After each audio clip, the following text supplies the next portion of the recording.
Hi, welcome to Bookey, which unlock big ideas from world bestsellers in audio, text, and mind map.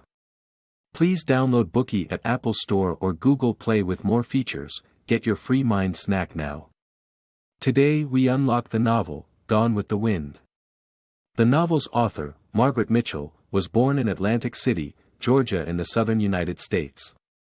As a youth, she frequently overheard her father discussing the Civil War in the South with others, and as a result, she developed a keen interest in history. Thereafter, she devoted herself to studying the history of the Civil War, as well as what social life in the South, especially Georgia, was like during the Reconstruction era that followed. After she married, persuaded by her husband, she used her grandmother, Annie Fitzgerald Stephens, as inspiration to create the classic literary female character Scarlett O'Hara as the heroine in her masterpiece Gone with the Wind. It was a phenomenon. In the year following its publication in 1936, the novel won the Pulitzer Prize as well as the National Book Award, and millions of copies have been sold. Shortly after winning the awards, the novel was adapted for the big screen and ultimately won a total of 10 Oscar awards, becoming a movie classic in its own right. Originally, the author titled the book Tomorrow is Another Day, a phrase that summed up the life philosophy of its protagonist, Scarlett. In the process of double-checking the book's historical facts and plotlines, Mitchell decided to change the book's title to Gone with the Wind, after being enchanted by a line from the poem Cynara by American poet Ernest Dowson which reads, "I have been faithful to thee, Cynara. In my fashion, I have forgot much, Cynara. Gone with the wind." Mitchell likened the war to a hurricane that swept across the South. Amidst this hurricane, the lives of the Southern nobility were irrevocably altered, and the book portrayed the challenging transition from slavery to capitalism in the region. The novel's portrayal of women as resilient, independent and willing to tirelessly fight for better lives for themselves and their families makes this novel a timeless classic. Upon its publication, the U.S. was recovering from the Great Depression, a period of hardship that President Franklin Roosevelt's New Deal was unable to alleviate. As a result, the unrelenting spirit exemplified by Scarlett served as a great source of motivation for the public.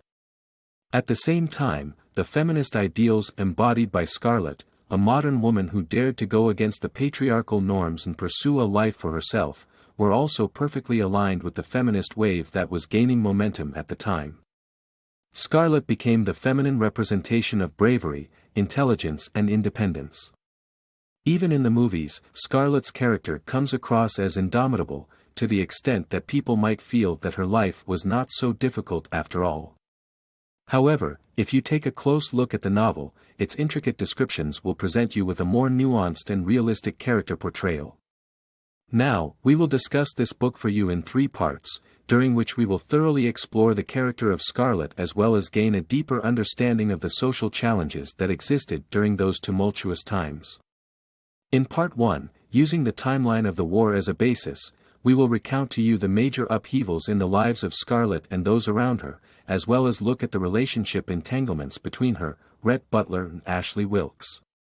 In Part 2, we will analyze the key aspects of Scarlett's character, investigate how she embodies feminist ideals, as well as discuss the root cause of her tragic love affair with Rhett. In Part 3, we will take you on a journey through the antebellum South and see how their traditional lifestyles went gone with the wind, and how the author perceived all these changes. American academic and author Carol Smith Rosenberg once said, 19th-century American society provided but one socially respectable, non-deviant role for women, that of loving wife and mother. Thus women, who presumably came in assorted psychological and intellectual shapes and sizes, had to find adjustment in one prescribed social role, one that demanded continual self-abnegation and a desire to please others. Before the American Civil War, the South practiced a slave economy, and the entire region held strongly conservative views in which men were the absolute head of the household and women were subordinate. For women, the primary function in life was to try their best to get married, and thereafter face a life of having something to eat and a lot of work and having to put up with a man's foolishness, and a baby every year. Scarlett's mother Ellen precisely embodies this classic tragedy. Ellen was born into a family of aristocrats and married the 43-year-old Gerald when she was only 15. After getting married, her youth and passion would disappear from her life forevermore. She took care of all things big and small at Tara, commanding servants to cook and clean, organizing the creation of large batches of clothes in the house, maintaining the plantation's financial accounts, and tending to the sick. She would often be kept busy from morning till night, without taking a break or even taking the time for a meal. When Scarlett experienced heartbreak for the first time and rushed to her mother for some comfort, her mother had neither time nor patience to hear her out. While everybody was happily attending the ball at 12 Oaks, her mother had to stay home to review the accounts. Her life was neither idyllic nor blissful, and in her opinion, that was how a woman's life was meant to be. Yet Scarlett refused such a destiny, thereby manifesting the spirit of feminism. From a young age, she failed to take well to a lady's education as her mother had and behaved more like a boy. She enjoyed riding horses and climbing trees, and she spoke her mind freely instead of keeping her thoughts to herself like other girls of her ilk typically did. She enjoyed flirting with boys everywhere and driving them to a state of desperation to win her affection, and it was in her relationships with men that her character's desire to control and dominate others first became evident. She took care of her interests and needs and did not attempt to curb her desires like others. When she was unable to tolerate the various stifling norms of widowhood any further, she followed her heart's desire and danced with Rhett in plain sight of others. During the Northern Army's siege, Scarlett single-handedly helped Melanie give birth, remaining calm and decisive during the stressful delivery. After serving as a midwife during the birth, she braved tremendous danger to ensure that the helpless mother and infant son reached home safely. Even though she hated Melanie and saw her as a rival and burden, she remained committed to fulfilling her promise to Ashley, even if it meant placing herself in imminent danger. This sort of unwavering loyalty and commitment to one's word was considered a masculine quality at the time. After returning to Tara and seeing that her home had been turned upside down, she took up the heavy burden of rebuilding her home and successfully put the workings of the household back on track. After she married Frank, Scarlett discovered that he was unable to run a sawmill, and hastily started her own business. People at the time held a traditionally narrow-minded view that men were infinitely capable whereas women were stupid. However, she felt that women could manage everything in the world without men's help, except having babies.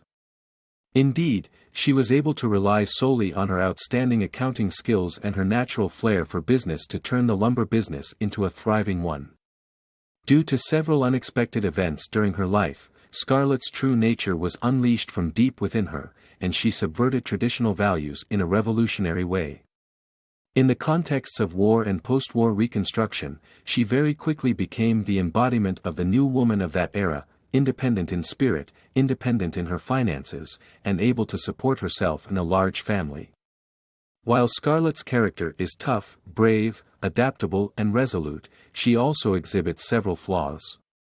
Many people feel that she is willful and unremorseful and that it is because of this she missed her chance at sharing true love with Rhett. However, is she solely to blame for being unable to be with Rhett in the end? Indeed, Scarlett was always infatuated with Ashley and had never once examined the truth of her feelings towards him. Not until Melanie's death did she realize that her so-called love for Ashley was merely a little girl's inability to let go of something she wanted but could not have. Yet did Ashley not play a part in her entanglement with him? Did Ashley ever love Scarlett back? The answer is a definite yes. Before Ashley got married, he was in fact in love with Scarlett, as she possessed a sort of passion for life that he lacked and envied. However, he believed that they could not be together as they were too different from each other. On the other hand, Melanie had similar interests as him, and he believed that only a marriage built on similarities could work out well. Hence, even though he married Melanie, he in fact remained in love with Scarlett and frequently comforted her when she was despondent. He made Scarlett as well as himself believe that the only reason he was unable to express his feelings towards her or make any advances on her, was because his hands were tied by an unspoken moral code. It took Melanie's death for him to realize that Melanie was in fact the true love of his life. If he had come to his senses earlier and made his stance clear to Scarlett, Scarlett might have given her heart to Rhett sooner. As the other half of the relationship, Rhett also bears responsibility for the success or failure of their relationship.